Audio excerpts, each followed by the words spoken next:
Let's get some prize picks in today, guys. Last night was an interesting one. So the first tip I gave in the video was this one right here with Kawhi on the under PRA. He ended up being announced out, so I replaced him with Paul George on his over PRA, which did hit, but then I realized that this line actually got bumped to 29.5. So in the comments of yesterday's video, I recommended to take Rudy Gobert on the over 13.5 instead, which did not end up hitting. He got into some early foul trouble and did not get as many minutes as expected. So, but other than that, Pat Bev did cash, and this is with Bobby Portis being ejected within the first quarter. I can't believe Pat Bev still stayed under. That's just sad, honestly. He should have definitely gone over, but I like the play. But obviously, I was not pricing in Bobby Portis getting ejected within the first.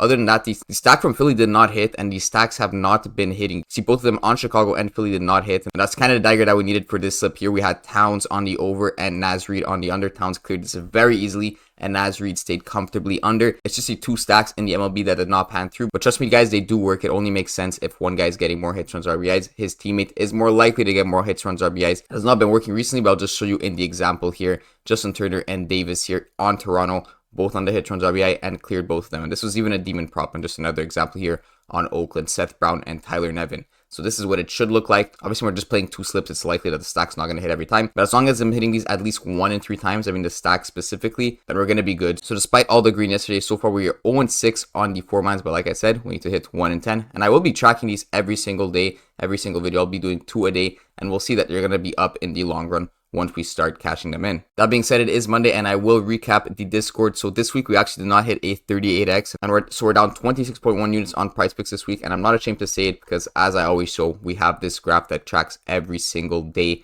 every single week of profits. And you can see it's just a constant uptrend, so I don't really care about a negative week. Last week we were up 48.1 units. The week before we were up 9.2. So in the past 3 weeks we're up 31.2 units. So it doesn't really matter on a week-to-week basis. It matters more on a month basis. And honestly, just full of bad beats here. If you guys watched the Phoenix game last night, you know Devin Booker got this wide open 3 to chalk our 38x. If you watch the Pacers game, you know that Miles Turner got a rebound within like the last 4 minutes and got subbed off 20 seconds later when the game was already done, to be honest. He didn't really even need to be in. So this was also another bad beat on a 38x. So a lot of bad beats, and when you're getting these bad beats, you're not going to be cashing those 38x's. So it really takes a toll on the bankroll. But we'll get onto the board for today. I do have 2 more slips, and we're going to start it over in the NBA with Jason Tatum on his less than 26.5 points. And similar to what I did with Naz Reid and Towns last night, I'm going to go with Al Horford on his over 6.5 points. Just to show you the game logs. Jason Tatum cleared this in game 2 versus Miami. You can see he got 28 points and did not clear it in the first and third game. If you go and check Al Horford, it's the complete opposite, right? Horford did not clear it in game 2, but cleared it in game 1 and 3. And he cleared it quite comfortably with 10 points and 9 points. So it's a pretty common stack I've been using throughout the season. Basically, when Tatum goes under his points, Al Horford is more likely to go over 6.5 points. It's not exactly a science, but we're looking for things that are more likely to occur together. And it's a stack I've been using throughout the season, and it has hit every single game in the postseason. And the reason I'm going Tatum under and Horford over rather than Tatum over and Horford under is because if you go over to Pinnacle and check the lines on both these players, you're going to see Jason Tatum's actually set at 25.5 points.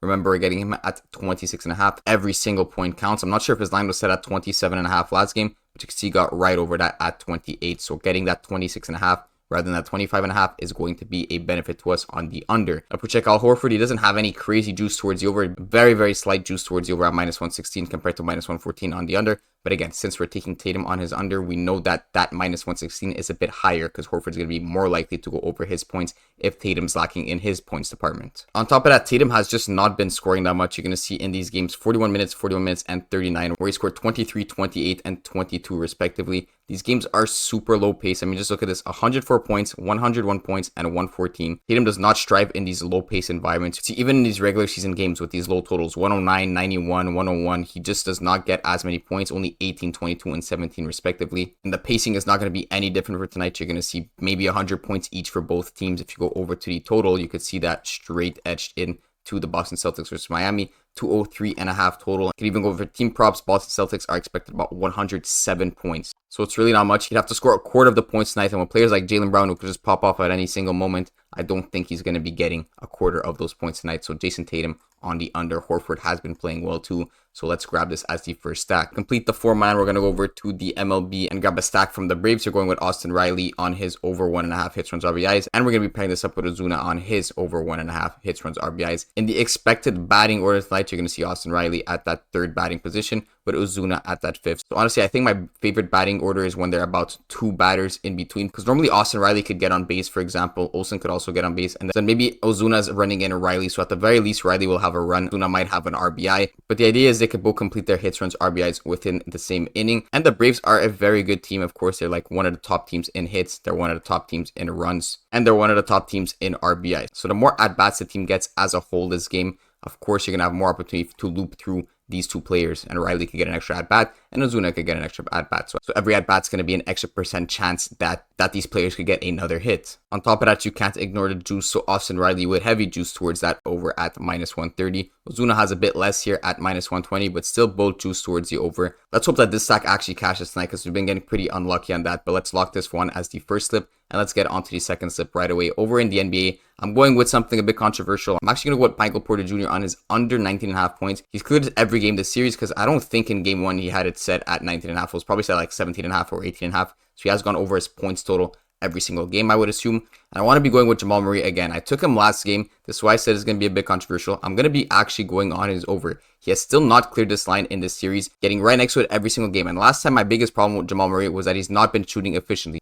He's been shooting at like 37%, which is terrible for him. The one problem tonight that I actually like less is that he's actually questionable for tonight. So he might not play. He most likely will play, because it's still an important game. They could close out the series tonight. So I think he's going to for sure play. But if he actually ends up being on a minutes restriction tonight, that is going to be a problem for us. But I don't think the sportsbook are pricing in a minutes restriction. I think they think he's going to play the whole game, because if you go and check his prop, Jamal Murray on the points does have juice towards his over 23.5 points. So they think he actually cashes tonight. He has not been cashing it recently. And if he's not on a minutes restriction and plays as normal, I think he'll be fine even with a slight injury. There's something in statistics called mean reversion, and he just has not been shooting efficiently at all. So eventually he's going to have one of those accurate shooting games to kind of bring him back to his average of about 50% field goal percentage, rather than this like 37 that he's been shooting. And like I said, last time I took him, it's not like he can't shoot efficiently versus the Lakers. He's done it before in the regular season games, and he's been shooting 5 of 9 for 3, 3 of 5 from 3, but still 11 of 23 from the 2-point lines. The recent games, he have not even been hitting close to that. Imagine he got 11 of 23 in this game. He would have obviously cashed his over 23.5 points, and he's still getting 22. So that's what I love the most about this.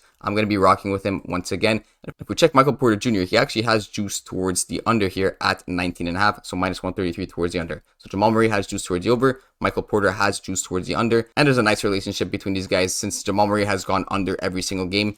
As I showed you before, Michael Porter actually went over every single game. So I'm expecting a little reversal tonight where Jamal Murray ends up clearing his prop and Michael Porter goes under. Now for the MLB, there's quite a bit of stacks that I'm still liking, but I think my favorite one is actually going to be Perez on his over 1.5 hits, runs, RBIs, of course. And we're going to be pairing this up with Riley Green on his over 1.5 hits, runs, plus RBIs. Now the Tigers are not one of those top scoring teams with the most at-bats, most hits, most runs and stuff. But in this case, I just can't ignore this juice on both these players. If we go over to Perez, you're going to see that he has heavy juice towards that over all the way up at -135. And same thing with Riley Green all the way up at -130. In the batting order, these guys are expected to be batting 4th and 6th respectively. So exact same concept as what I just went over with the Braves. That is why I'm liking them in this specific order. This is going to be the second slip, guys. So good luck tonight.